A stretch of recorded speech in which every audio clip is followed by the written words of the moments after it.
ನಮ್ಮ ರಾಜ್ಯದ ಉಪಮುಖ್ಯಮಂತ್ರಿ ಆದಂಥ ಶ್ರೀ ಡಿ ಕೆ ಶಿವಕುಮಾರನ್ನು ಭೇಟಿ ಮಾಡಿದ ಉದ್ದೇಶ ನಮ್ಮ ಮೈಸೂರು ಹುಣಸೂರಲ್ಲಿ ಕೆ ಆರ್ ನಗರ ನಮ್ಮ ಕ್ಷೇತ್ರಕ್ಕೆ ಬರದೇ ಇದ್ದರೂ ಸಹ ಅಲ್ಲಿ ಕೆ ಆರ್ ನಗರ ಮತ್ತು ಹುಣಸೂರಿನಲ್ಲಿ ಒಂದು ಎತ್ತು ನೀರಾವರಿ ಒಂದು ಸ್ಕೀಮ್ ಇದೆ. ಅದನ್ನು ಆದಷ್ಟು ಶೀಘ್ರದಲ್ಲಿ ಪ್ರಾರಂಭ ಮಾಡಬೇಕು ಅಂತ ಇವತ್ತು ಮನವಿಯನ್ನು ಸಲ್ಲಿಸಿದ್ವಿ.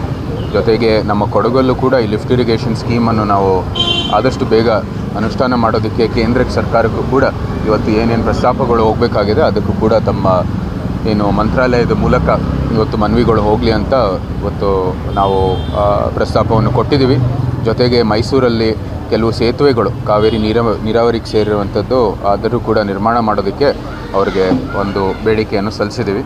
ಇದಿಷ್ಟು ಇವತ್ತಿನ ಭೇಟಿಯ ಉದ್ದೇಶ. ಜೊತೆಗೆ ಕರ್ಟಿಸಿ ಮೀಟು ಅವರು ಸಹ ಒಂದು ತಾತ ಆಗಿರುವಂಥದ್ದು ಎಲ್ಲರಿಗೂ ಸಂತೋಷದ ಸಂಗತಿ. ಅವರಿಗೆ ಶುಭಾಶಯಗಳನ್ನು ಸಲ್ಲಿಸುತ್ತೀವಿ.